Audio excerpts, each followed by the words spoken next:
Bismillahirrahmanirrahim. Alhamdulillahirabbil alamin. Wassalatu wassalamu ala al-mabu'uthi rahmatan lil alamin.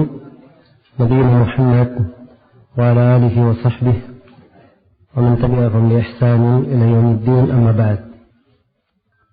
Baik, ini sesi yang ke-7 dari pembahasan kita mengkaji kaidah-kaidah fikih bagi para pebisnis.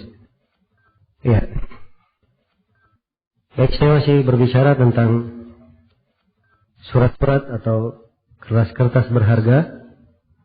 Setelah kita berbicara tentang mata uang, berikutnya kita akan membahas berkaitan dengan saham dan obligasi. Ini dua ya, saham dan apa? Obligasi. Ya, saham itu dari bahasa Arab. Dia dari bahasa Arab yang menunjukkan bagian dan kadang menunjukkan perubahan pada warna. Iya. Dan yang dimaksud dengan saham adalah suku yang merupakan bagian-bagian dari pokok modal suatu perusahaan, di mana sukuk ini harganya atau nilainya sama, tidak bisa dipecah lagi. Bisa untuk diputar dan dipindah tangankan. Nah,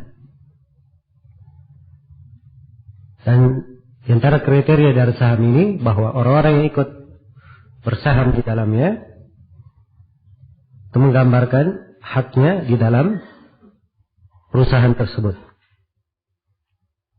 Iya. Jadi itu yang dimaksud dengan saham. Biasanya dalam perusahaan kalau dihitung modalnya, maka modal ini dipecah menjadi saham. Sekian ribu saham atau sekian puluh ribu saham. Setiap saham nilainya sama. Kadang bernilai 100, kadang bernilai 1000. Iya. Nilainya sama. Nah, ini disebut dengan apa? Dengan saham. Jadi dari definisi yang saya terangkan tadi tampak bahwa saham ini pertama nilainya sama antara satu saham dengan saham yang lain. Dari sisi nilai sama, semuanya menggambarkan modalnya di dalam perusahaan. Kemudian yang kedua, dari definisi saham yang saya berikan tadi menunjukkan bahwa siapa saja yang memegang saham ini haknya sama di dalam perusahaan. Sebab sama-sama memiliki apa? Pokok harta. Memiliki pokok modal di dalam perusahaan. Iya. Walaupun di dalam saham dimaklumi ya, kadang sebagian saham itu ada kelebihannya. Kadang si pemegang saham diberikan hak suara 2 kali, 3 kali. Kadang pemegang saham diberikan keuntungan oleh perusahaan walaupun perusahaan tidak beruntung di tahun itu. Tapi diberikan keistimewaan untuknya. Ini jelas haram ya. Dan seperti ini. Kemudian ada sebagian saham, kalau misalnya perusahaan bangkrut, maka orang ini diberi kekhususan, dia yang paling pertama dilunasi. Iya. Dan sebagian bentuk saham seperti itu. Dan ini jelas tidak bolehnya. Dan kita akan terangkan nanti itu bertentangan dengan kaidah di dalam apa? Di dalam persyirikatan, di dalam musahamah. Iya. Baik. Kemudian yang ketiga dari kriteria saham itu bahwa tanggung jawab pemilik saham itu sama ya di dalamnya, sebab mereka adalah orang-orang yang bersyirikat di dalam usaha. Iya. Kemudian yang keempat dari kriteria saham, saham ini tidak bisa dipecah-pecah lagi. Ya, kalau dikatakan saham, dia memiliki saham satu saja. Satu ini tidak bisa dipecah menjadi setengah. Jelas ya? Baik. Nah ini dari kriteria saham. Ya. Kemudian di antara kriteria saham ini bisa diperputarkan, bisa pindah tangan. Nah, ini di antara sifat khusus dari saham tersebut. Ya. Jadi ini definisi saham. Sebelum saya terangkan hukumnya, saya terangkan dulu definisi obligasi. Obligasi dalam bahasa Arabnya disebut as-sanad atau as-sanadat. Iya. Dan obligasi itu adalah sebuah surat berharga ditawarkan kepada orang-orang untuk mengembangkan hartanya dengan dengan membeli surat tersebut. Iya. Jadi adalah surat yang dibeli, ditawarkan untuk orang yang ingin menanamkan modal dengan janji akan diberi apa? Faedah dengan nisbat yang telah dijamin. Ini obligasi namanya. Iya. Baik. Ini disebut dengan as-sanadat. Jadi ini surat obligasi ini, contoh misalnya suatu perusahaan dia perlu modal yang besar. Dan untuk mendapatkan modal besar ini, dia harus menjual gedung usahanya. Iya. Menjual gedungnya, tentunya kalau menjual gedung, dia pindah gedung. Dan ini akan berat baginya. Maka dia tawarkan, gedungnya ini dijual kemana? Ke bank. Selama jangka 10 tahun. Iya. Dan sudah dijamin oleh pemilik perusahaan, nanti misalnya kalau dijual 100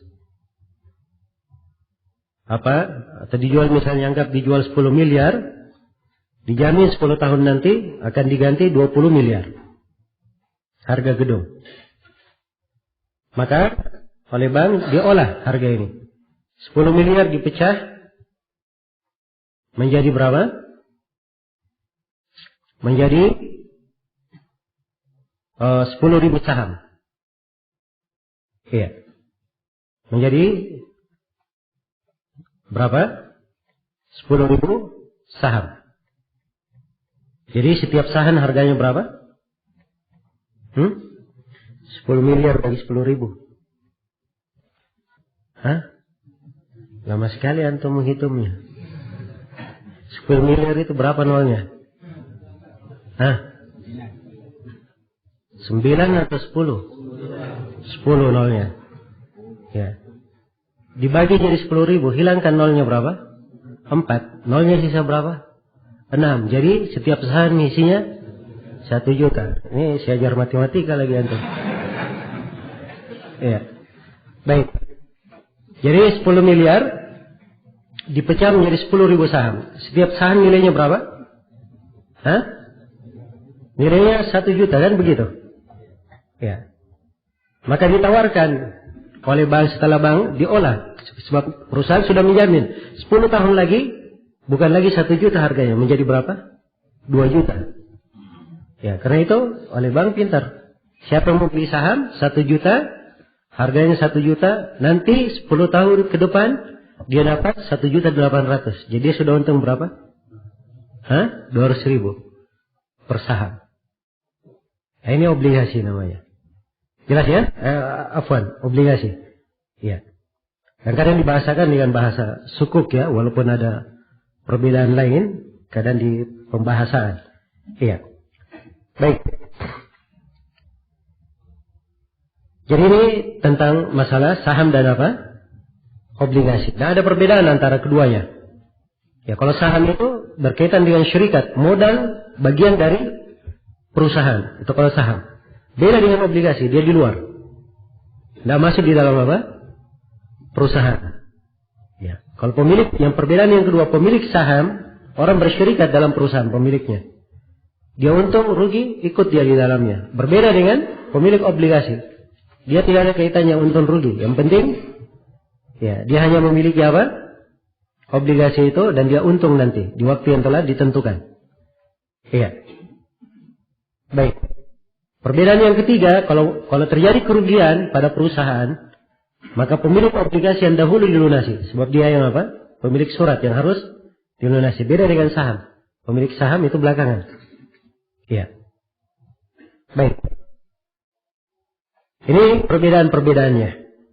Ya, maka dari sini, kalau kita sudah bisa memahami dua bentuk ini, maka untuk memahami hukum saham itu, kita perlu memahami hukum persyarikatan di dalam dagang. Ya, kalau kita paham kaidah hukum persyarikatan di dalam dagang, maka insyaallah ta'ala akan lebih mudah memahami tentang hukum saham ini. Ya, syarikat di dalam fikih itu terbagi menjadi 5. Nah, yang pertama, atau sebelum saya bagi menjadi 5, syarikat di dalam fikih terbagi menjadi 2. Ada syarikat berkaitan dengan akad, dan ada syarikat berkaitan dengan apa? Kepemilikan. Ya. Ada syarikat dalam akad, dan ada syarikat dalam kepemilikan. Iya. Ada pun syarikat berkaitan dengan akad itu terbagi 5. Yang pertama ada syarikat al-anan. Iya. Di mana dua orang bersyarikat dalam sebuah usaha, sama-sama punya harta, modal usaha, dan sama-sama bekerja di dalam perusahaan dengan badannya. Dan keuntungan dibagi 2. Ini syarikat anan namanya. Iya. Syarikat yang kedua, syarikat mudharabah. Mudharabah ini, dia hanya memberi harta, memberi modal saja kepada orang lain. Orang yang melaksanakan dia hanya pemodal. Ini mudharabah. Jelas ya? Yang ketiga, syarikat al-wujuh. Syarikat al-wujuh ini, mereka semuanya tidak ada yang punya modal harta. Ya, dia hanya punya modal wibawa saja, kedudukan. Dan dimaklumi ya, kedudukan itu punya nilai. Dia punya kawan, punya kenalan, punya partner. Ya, orang-orang yang dia kenal, ya karena dia kenal pedagang, pengusaha, dia kenal ini, maka dia mudah mendapatkan apa? Barang. Nah, ini modal apa? Modal wajah, modal kedudukan saja. Karena itu tidak ada modalnya kecuali wajah saja. Ya.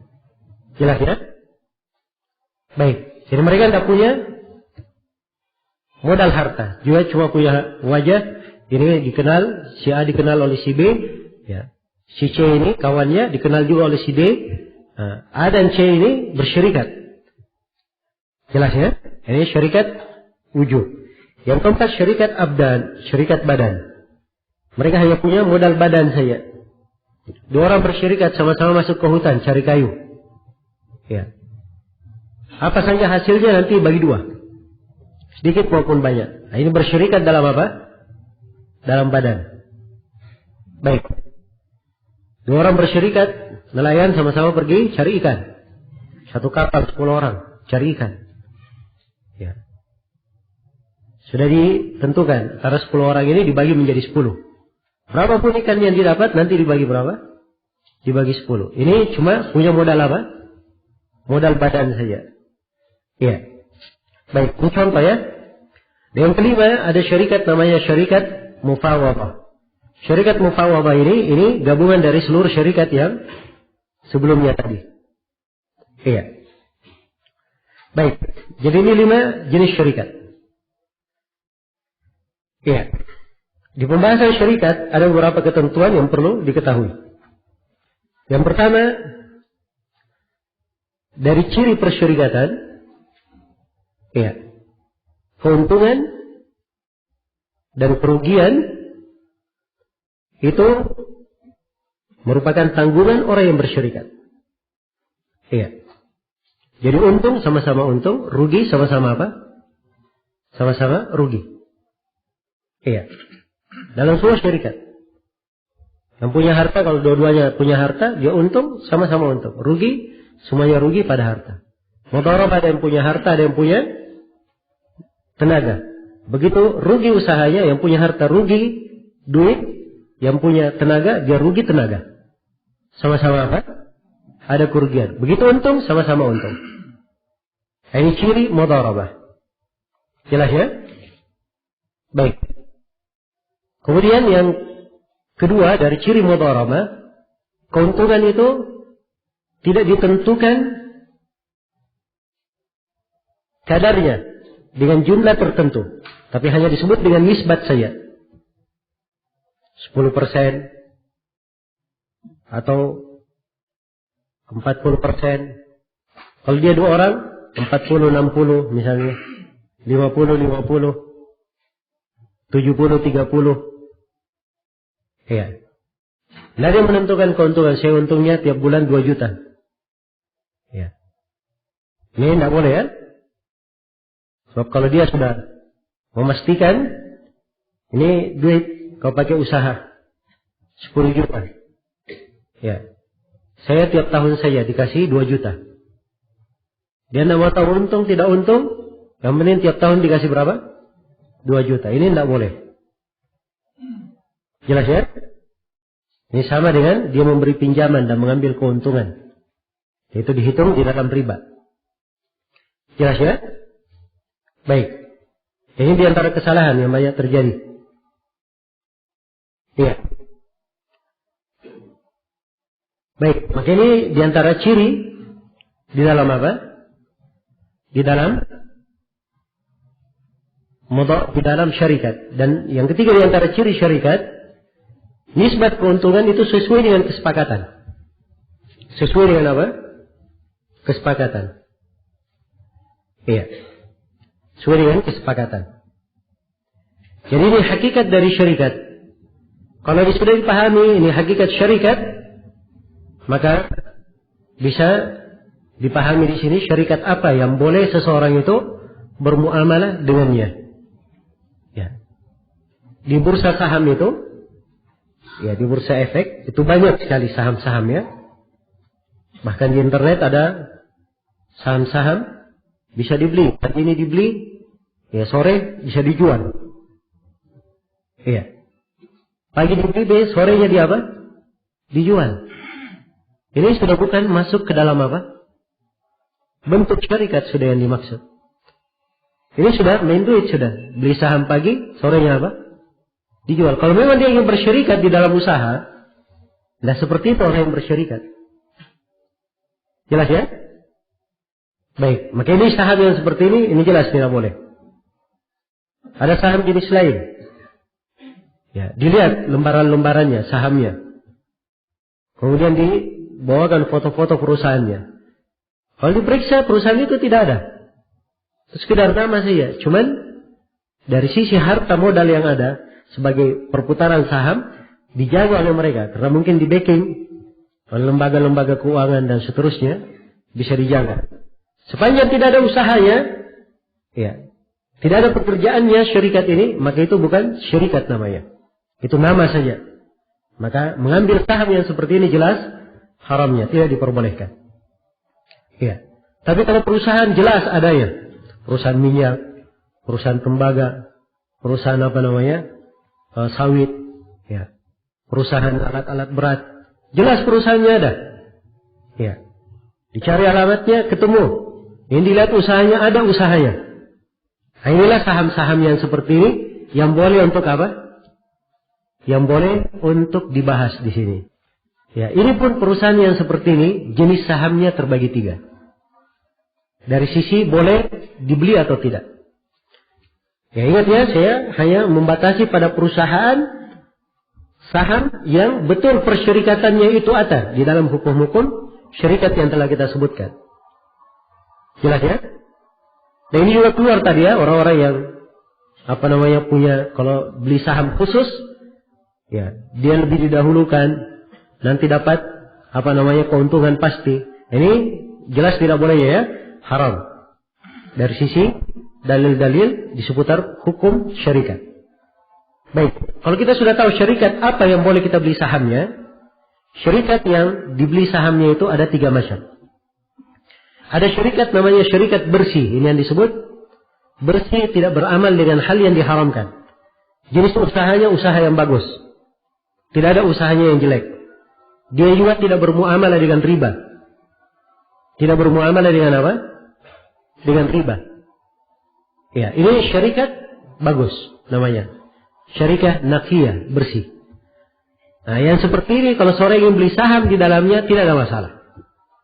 Dia beli saham di dalamnya. Syarikat yang kedua, syarikat jelas haramnya. Ya, perusahaan rokok. Perusahaannya perusahaan apa? Perusahaan rokok. Dia beli saham perusahaan rokok. Boleh atau tidak? Ini tidak diperbolehkan. Ya. Jelas ya? Perusahaannya adalah bank konvensional. Misalnya. Ini boleh atau tidak? Tidak dibolehkan. Sebab jelas amalannya yang apa? Haram. Kemudian yang ketiga, ada syarikat. Dia syarikat bercampur. Ada halalnya, ada haramnya. Iya. Ada baiknya, ada apa? Ada jeleknya. Nah, ini yang ada silam pendapat di kalangan ulama. Saham yang seperti ini. Dan yang benarnya, ya, dan ini yang diputuskan di banyak lembaga fikih, dan ini yang dipatwakan oleh kebanyakan ulama kita, tidak boleh bersyarikat di dalam usaha yang seperti ini. Jelas ya? Masuk di dalam keumuman ayat wala ta'awanu 'alal itsmi wal udwan. Jangan kalian tolong menolong di atas dosa dan permusuhan. Ya, demikian pula usaha kalau dia bermuamalah dengan riba, tidak boleh seorang itu tolong menolong di dalam hal yang berkaitan dengan riba. Riba telah dilaknat. Iya. Maka tidak boleh bersyarikat di dalamnya. Jelas ya? Ya kalau diketahui bahwa perusahaan ini ada hubungan dengan bank, dia punya hutang di bank, iya. Tidak boleh bersyarikat dengan perusahaan yang seperti itu. Jelas ya? Ya, maka ini tentang hukum saham. Tentang hukum apa? Hukum saham. Kita bisa poinkan ya di banyak kesimpulan itu tadi. Iya. Ada kesimpulan-kesimpulan berkaitan dengan hukum syarikat itu sendiri, dari kesimpulan-kesimpulan tentang hukum membeli sahamnya. Iya. Karena itu memang kalau misalnya ada yang bertanya apa hukum saham, ini jawabannya memang apa? Ya, panjang ya, perlu dijawab. Karena itu sebagian dari ulama kita, mereka tidak memberi fatwa di dalam masalah saham. Iya. Coba kalau antum tanya ke Syekh Shalih Fauzan, ya, selalu beliau kalau ditanya, yang saya dengar kalau beliau ditanya tentang saham, beliau berkata, ana ma ufti fil ashum. Saya tidak memberi fatwa di dalam masalah saham. Iya. Karena memang ini masalah, iya, banyak rincian di dalamnya. Kalau ada yang bertanya, Syekh saya beli saham ini, ya Syekhnya akan tanya lagi, sahamnya dari perusahaan apa? Apa usaha saham? Ya perusahaan itu usahanya apa? Kan begitu. Banyak dia tanya, perjanjian kamu apa? Wah ini bikin panjang nanti masalah. Ya, dan tidak semua orang yang ditanya, ya punya waktu untuk merinci seperti itu. Karena itu kadang sebagian ulama kita memberi jawaban ringkas saja. Saya tidak memberi fatwa tentang saham. Tidak memberi fatwa tentang apa? Tentang saham. Baik, jadi ini berkaitan dengan saham. Ya. Adapun yang berkaitan dengan obligasi, sanadat itu tadi. Jadi kalau dari bentuk yang kita telah sebutkan, ya, dari sanadat ini, itu terang sekali ya, bagaimana bentuk riba di dalamnya. Iya. Bagaimana bentuk riba di dalam hal tersebut. Baik. Karena itu untuk berkaitan dengan masalah obligasi, itu tidak diperbolehkan. Sebab hakikatnya dia memberikan pinjaman, ya, kemudian mengambil apa? Mengambil manfaat di belakangnya. Ya, jadi itu mungkin kesimpulan ringkas sekali berkaitan dengan masalah obligasi ini. Baik, selesai sudah obligasi ya. Sekarang kita pembahasan apa lagi? Berikutnya pembahasan berkaitan dengan masalah kartu kredit. Berkaitan dengan masalah kartu kredit. Ya, kalau di penggunaan kita kartu kredit itu dia terkait dengan istilah sendiri ya, ATM itu tidak masuk ke mana? Kartu kredit. Padahal kredit itu dia artinya adalah apa? Seorang bisa mengambil kredit darinya, bisa mengambil uangnya, apakah miliknya sendiri yang dia simpan atau memang dari bank yang dia pinjam sementara. Iya. Kalau itu hakikat yang diinginkan dari kartu itu, maka mungkin kartu bisa kita klasifikasikan beberapa bentuk. Tidak apa-apa kita bahasakan aja dengan keadaan kita sekarang. Apa hukum menggunakan kartu ATM? Itu yang pertama. Sebelum kita masuk ke kartu kredit. Kartu ATM yang kita pakai, namanya ATM itu adalah kartu yang dikeluarkan oleh bank tempat kita apa? Menyimpan duit. Kartu ATM. Iya. Ketika kartu ATM ini dikeluarkan, itu ada biaya administrasi. Untuk cetak kartu, urusan penulisan dan sebagainya ya. Iya, macam-macam diambilnya. Tergantung jenis kartunya. Kemampuan penarikannya. Ada yang biayanya 10.000, ada yang 15.000. Iya. Kemudian ada biaya bulanan, juga berbeda-beda. Untuk biaya administrasi seperti ini itu tidak ada masalah. Sebab namanya administrasi perkara yang apa? Wajar, lumrah. Bank ada pegawai, ada catatan-catatan, ada pembukuan-pembukuan. Perlu biaya administrasi itu wajar. Jelas ya? Kalau ingin dia mengambil manfaat dari kartu ATM, dia bayar biaya administrasi, itu tidak ada masalah. Iya. Dan tidak ada iskal berkaitan dengan kartu ATM ini. Tentang hukum bolehnya untuk digunakan. Jadi boleh saja mengambil duitnya. Sama saja kalau dia ke bank, tanpa menggunakan kartu dia catat, minta, dia tarik uangnya melalui apa? Melalui kasir di bank. Sama saja dengan dia ke ATM menggunakan kartu, dia tarik apa? Uangnya. Sebab uang yang ada di ATM, di mesin ATM dan yang ada di bank sama saja. Semuanya milik apa? Milik bank. Iya. Karena itu ini tidak ada masalah. Tapi yang menjadi masalah, kalau kartu ATM ini dia gunakan di mesin ATM bank lain. Iya. Jelas ya? Dia punya kartu ATM A. Bank A misalnya. Dia pakai di kartu ATM bank B. Iya. Dan di malumnya, kalau dia pakai di kartu ATM orang lain, ada kena apa? Nah, biaya. Kalau di kita biayanya berapa? Iya. Ada 5.000, ada 25.000. Ya. Yang biasanya kalau tarik biasanya 5.000 ya. Yang kalau tarik luar negeri itu yang banyak biasanya. Ya. Baik. Jadi kalau dia tarik di bank lain, ada biaya administrasi tersebut. Apakah ini dihitung riba atau tidak? Ini dua pendapat. Ya. Silang pendapat karena berbeda di dalam menilai bagaimana sistem kerjanya. Tapi hakikatnya kalau dicermati, sebenarnya orang yang menarik ini, ketika dia menarik di bank manapun, dia hanya menarik duit bank itu atau duitnya sendiri yang dia tarik? Duitnya sendiri. Karena itu kalau ada biaya administrasi antara bank itu wajar. Perkara yang apa? Perkara yang wajar. Iya. Karena itu yang seperti ini, insyaallah ta'ala tidak ada masalah. Iya.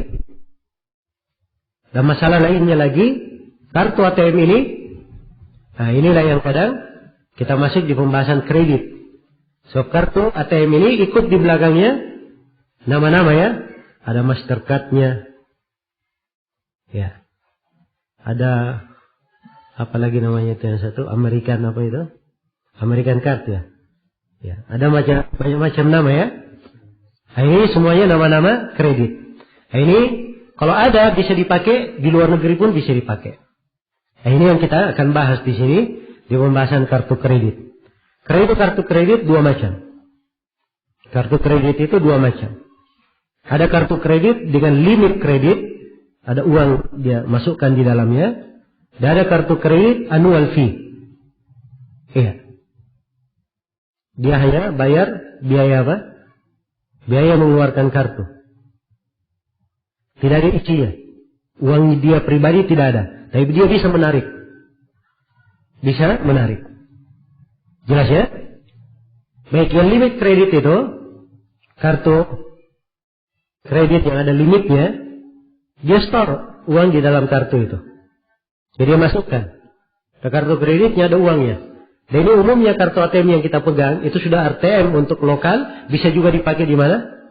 Di luar negeri, sebab ada kartu kreditnya. Ya, yang seperti ini tidak ada masalah digunakan. Karena memang duitnya adalah milik siapa? Kita sendiri, kita yang masukkan. Ya, maka penggunaan kartu ini hanya membayar biaya administrasi, itu tidak ada masalah. Ya. Kalau dipakai di luar negeri, ya terjadi penarikan. Kalau saya nggak salah, periksa saldo saja itu sudah bayar 5.000 ya, periksa saldo saja. Ya. Kalau dia tarik, satu kali tarik bayar 25.000. Bayar 25.000. Satu kali tarik.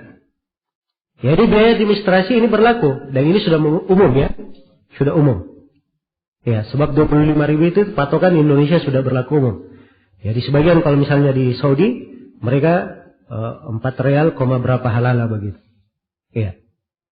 Jadi memang ada target yang sudah dimaklumi berlaku umum. Iya. Dan ini urusan administrasi semuanya.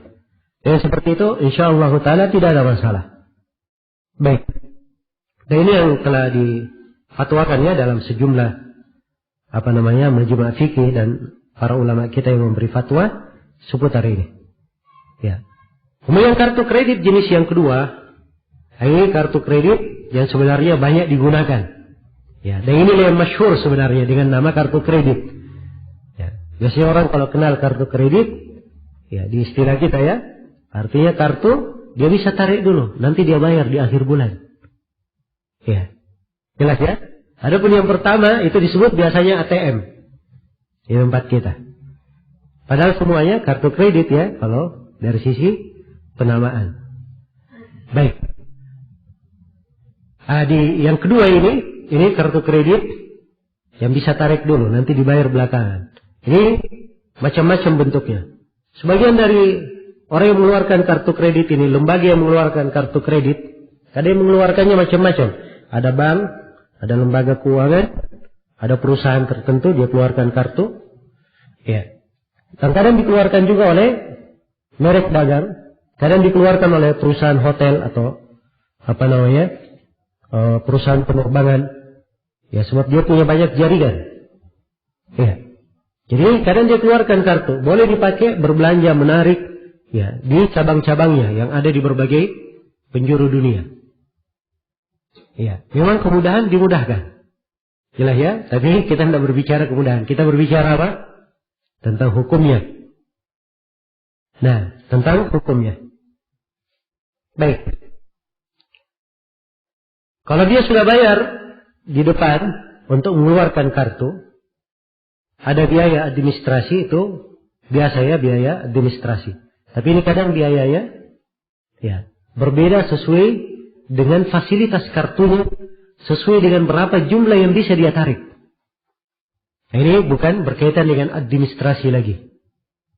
Yang seperti ini sudah masuk ke dalam apa? Ke dalam bentuk dari larangan. Jelas ya?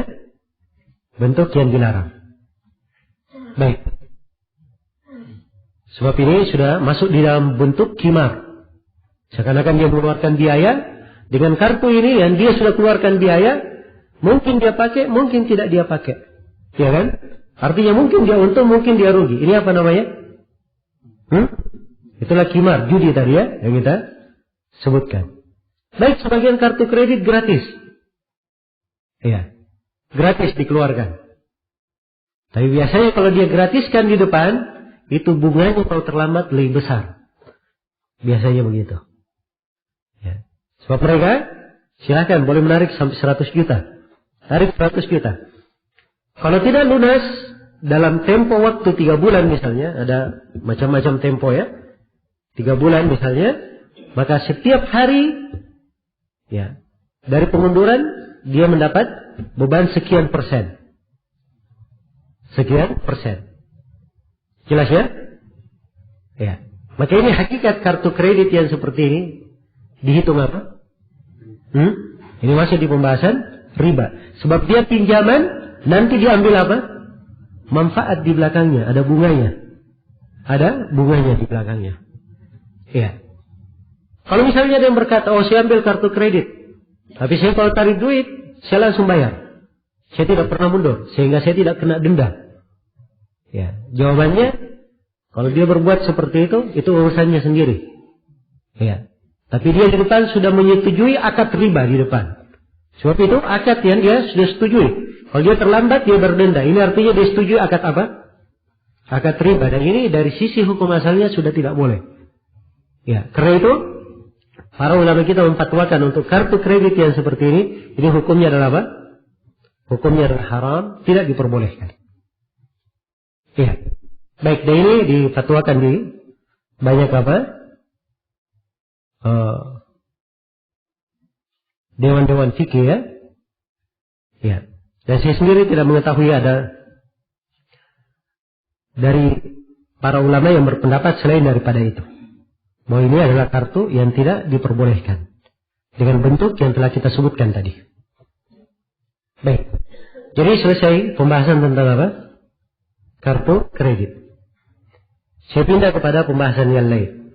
Pembahasan tentang kartu potongan harga. Ya. Beda ya antara kartu kredit dan kartu apa? Potongan harga. Ya. Dan kadang ada sebagiannya dia kartu kredit sekaligus kartu apa? Potongan harga sekaligus. Ya. Seperti kita lihat sekarang ini sebagian kartu kredit, kalau dia belanja dengan kartu kredit Bank M misalnya, maka dia beli tiket, ya, 2 itu cuma dihitung 1. Ya. Cuma dihitung apa? 1. Dia beli tiket 2, dipotong 50%. Ya. Perhatikan ini promosi dari kartu ini. Harus dipahami. Ini tidak mungkin orang kasih promosi potongan sampai 50%. Ya, tidak dapat keuntungan di belakangnya. Ya. Ada keuntungan yang mereka harapkan. Yaitu dari orang yang menggunakan kartu kredit itu. Kalau sudah terlambat, ya sudah. Bunganya nanti apa? Nah, itu yang menjadi keuntungan besarnya. Baik. Iya. Jadi kalau kartu potongan harga itu ada 3 macam kartu potongan harga. Ada kartu potongan harga berbayar, sifat bertaraf internasional. Ada kartu potongan harga berbayar, bertaraf nasional atau bertaraf lokal. Dan ada kartu potongan harga gratis. Kartu potongan harga apa? Gratis. Iya. Baik. Kartu potongan harga, kalau dia berbayar, ini semuanya tidak diperbolehkan. Yang internasional maupun nasional. Tidak diperbolehkan. Ya, sebab ini dia ingin dapat potongan harga. Ya. Untuk dapat potongan harga dia bayar apa? Bayar di depan. Dan ini sudah masuk ke dalam hukum riba. Dia sudah masuk ke dalam hukum apa? Hukum riba. Karena yang difatwakan oleh Lajnah Daimah untuk 2 kartu jenis ini hukumnya haram, tidak diperbolehkan. Tidak diperbolehkan. Yang boleh itu kartu potongan harga kalau gratis. Ya. Dia memang oleh pihak perusahaan supaya mencatat langganan diberi kartu. Kalau dia belanja pakai kartu itu maka dia dapat apa? Potongan harga. Ya. Dan mereka mengambil manfaat ya dari orang yang memiliki kartu karena punya alamat di situ, bisa dikirimkan iklan, bisa dikirimkan apa? Brosur. Ya. Mereka memiliki apa? Keuntungan-keuntungan. Demikian pula daya tarik pembeli. Ya. Kalau dia sifatnya gratis tidak ada masalah. Kalau gratis. Iya. Baik. Maka ini penting untuk diperhatikan. Mungkin ada yang bertanya, bagaimana dengan kartu potongan harga tapi bayarnya sedikit saja? Ya mungkin saja biaya administrasi. Ya jawabannya ini adalah hal yang tidak dianggap di sini. Sebab dia berkaitan dengan masalah apa? Masalah potongan harga. Karena sebagian mengeluarkannya 100.000 biayanya untuk 1 tahun. Dipakai apa? 1 tahun. 100.000 ini, iya, bukan sedikit ya 100.000. Untuk keluarkan kartunya saja, itu harganya murah. Cuma dihitung ribuan saja. Biaya administrasi, ya, tidak sampai jumlahnya ke 100.000. Ini 100.000 tentunya ada keuntungan diambil. Jelas ya? Ini terlihat ya di sebagian toko-toko besar, kalau ingin belanja murah, ya memang luar biasa fasilitasnya. Kalau dia punya kartu itu dapat diskon besar. Ya, 7%, 10%. Ya. Tapi itulah apa? Orang yang pengusaha ya dengan cara yang tidak baik. Iya. Menjatuhkan dalam apa? Kesalahan-kesalahan. Karena itu yang seperti ini tidak diperbolehkan. Jadi ini kesimpulannya yang berkaitan dengan masalah apa? Kartu potongan harga itu. Iya. Belakang ini ada kartu dijual di sebagian supermarket. Kita cuma beli kartunya saja. Murah harganya. Nanti diisi uang. Kartu ini diisi uang. Ya, kartu ini mempunyai banyak fungsi. Bisa dipakai belanja di toko itu. Bisa dipakai bayar tol. Ya. Kemudian bisa dipakai belanja ke tempat-tempat yang ada lambang dari kartu tersebut. Ya, ini kartu kalau dia harganya murah, memang hanya sebatas biaya administrasi, kemudian dia isi, itu sama tadi hukumnya dengan kartu kredit yang apa? Ada limitnya. Iya, itu sama. Jelas ya? Ini dari hal yang diperbolehkan. Baik, sekira itu ya, yang berkaitan dengan masalah kartu kredit. Nah, berikutnya pembahasan masih berkaitan dengan masalah surat-surat berharga atau kertas-kertas berharga. Ya, sebenarnya masih banyak ya pembahasan.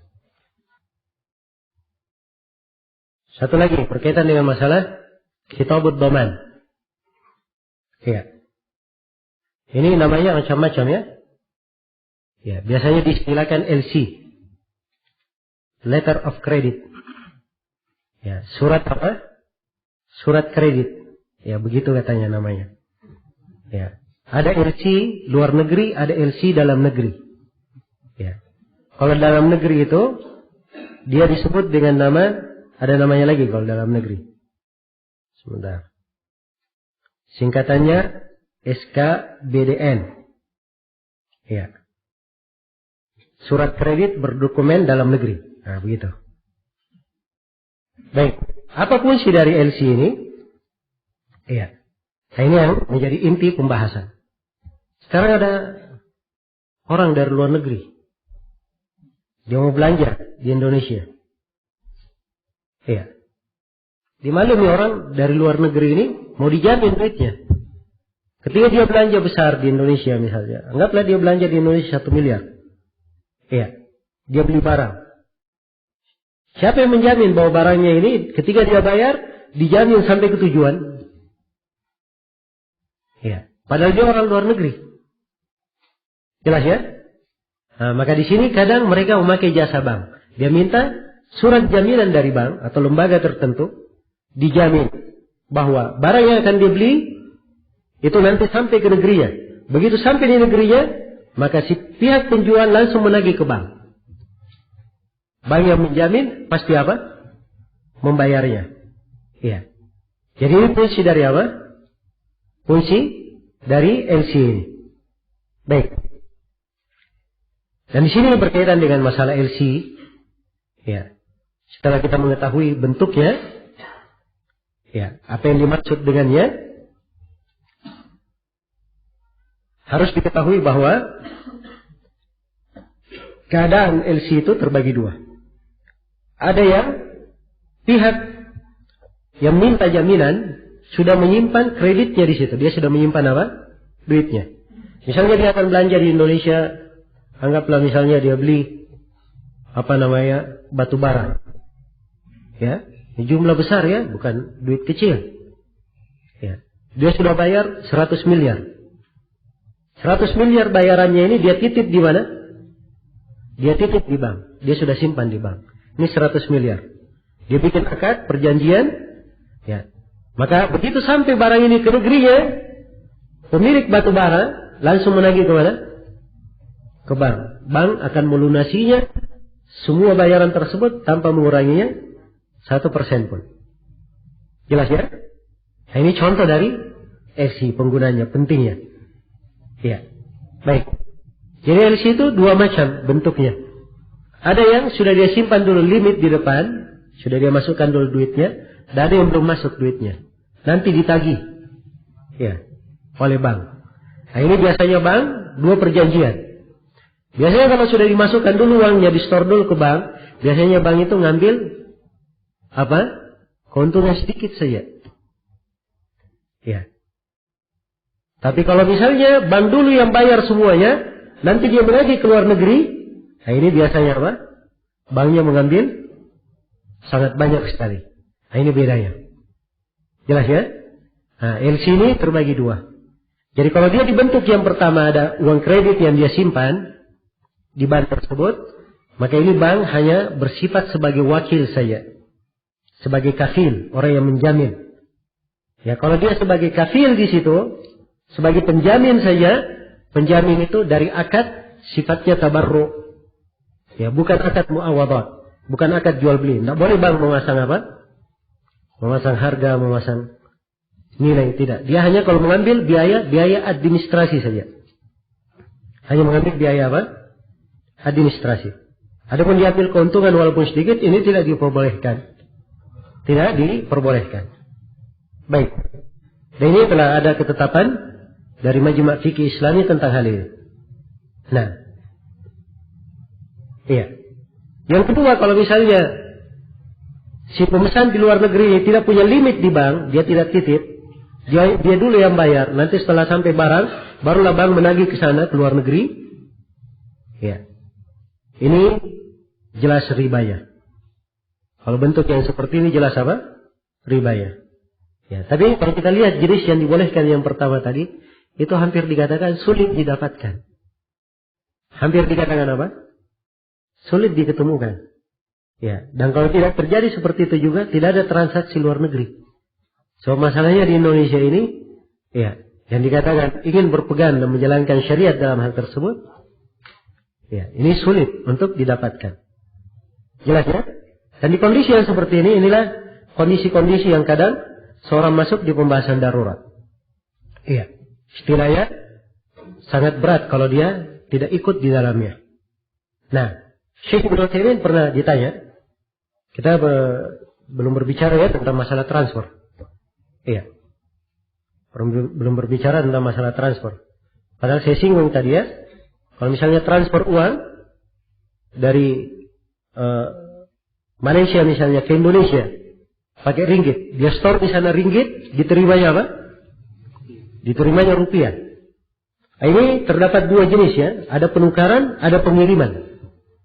Jelas ya? Penukaran, ada pengiriman. Dan ini iskal. Syekh Ibnu Utsaimin pernah ditanya, beliau katakan itu iskal sebab ada penukaran, ada pengiriman. Tapi beliau katakan tidak ada masalah kalau darurat. Beliau katakan apa?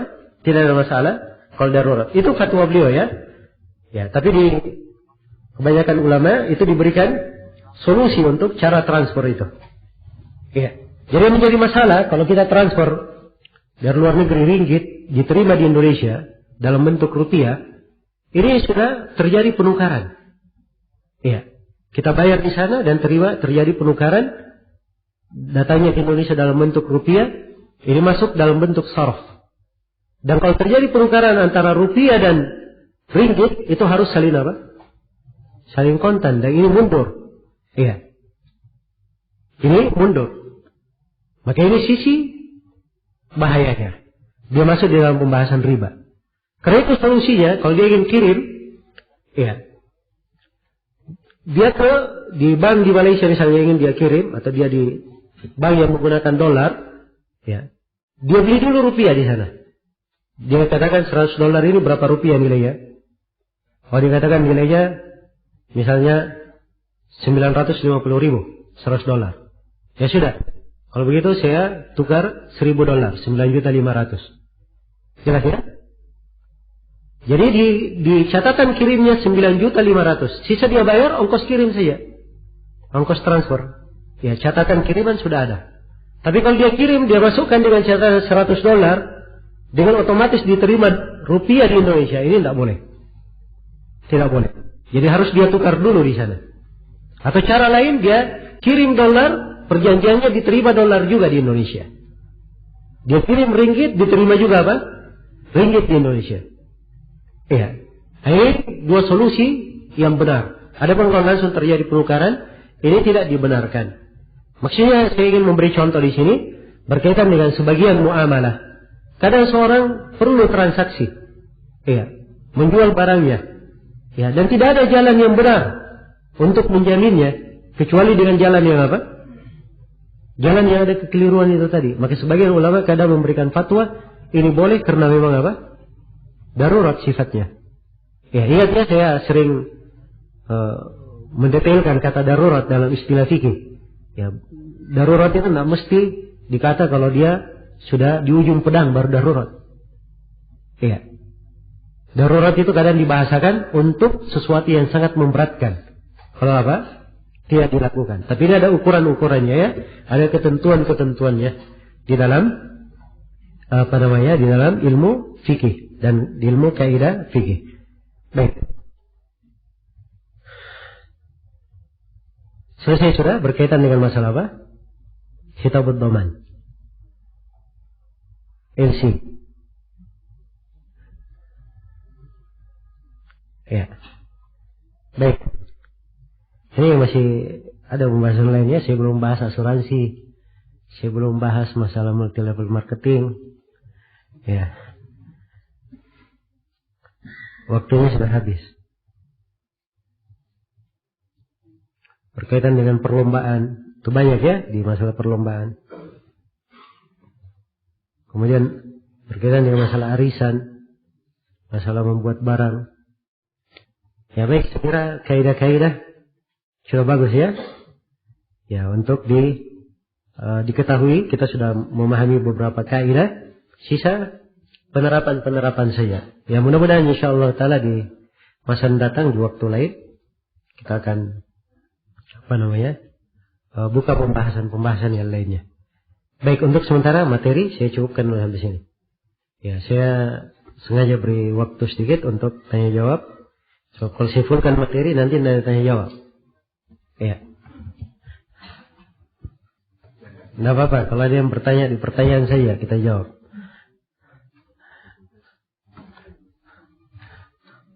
Jadi yang belum diterangkan kalau misalnya lewat di pertanyaan, ya insyaallah taala kita terangkan ya. Sama dengan penjelasan. Ya, berkaitan dengan multi level marketing, ya, atau sistem dagang dalam bentuk piramida. Ini telah ada ketetapan-ketetapan dari sejumlah ulama akan keharamannya. Ya. Dan di Fatwa Lajnah Daimah ya telah diterangkan ya tentang keharaman multi level marketing tersebut. Ya, mereka menyebutkan banyak alasan kenapa multi level marketing itu diharamkan. Ya. Baik. Di antara alasan-alasan yang disebutkan di Fatwa Lajnah Daimah tentang multi level marketing, ya sekira semua orang sudah paham ya apa yang dimaksud dengan apa? Multi level marketing itu. Ya, jaringan dalam bentuk piramida. Ya, yang dimana dimaklumi bagaimana sistemnya, ya, sistem kerjanya, kemudian bagaimana janji keuntungannya, kemudian istilah-istilah yang digunakan di dalamnya, istilah tutup poin, ya, dan tidak ada yang bersyirikat di dalamnya kecuali, atau tidak ada yang masuk di dalamnya kecuali orang-orang yang menjadi apa? Menjadi anggotanya. Ya. Dan selainnya ya dari istilah-istilah yang telah dimaklumi. Baik. Baik, saya akan bacakan dari, sebenarnya sudah ada tulisannya pernah dimuat berkaitan dengan masalah ini. Ya, multi level marketing. Ada fatwa dari Lajnah Daimah yang sudah kita terjemahkan. Baik, saya bukakan dulu. Ya. Di sebagian majma' fikih juga ada yang mengeluarkan fatwa, cuman dia singgung satu sistem saja seperti perusahaan bisnis. Ya. Dan di fatwa Lajnah Daimah, ini fatwanya sudah lama ya, sebab sudah dikeluarkan dari tahun 1425 Hijriah. Ya. Tentang perusahaan pemasaran berpiramida atau berjejaring, multi level marketing. Nah,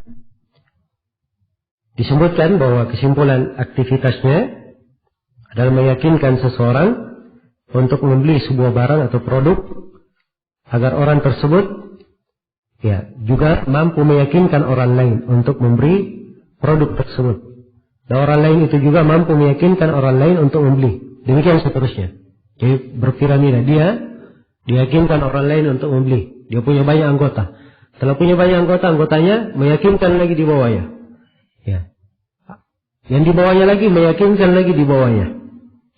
Nah, setiap kali tingkatan anggota di bawahnya, ini istilahnya dalam multi level marketing disebut downline. Bertambah, tiap kali bertambah, orang pertama akan mendapat komisi besar.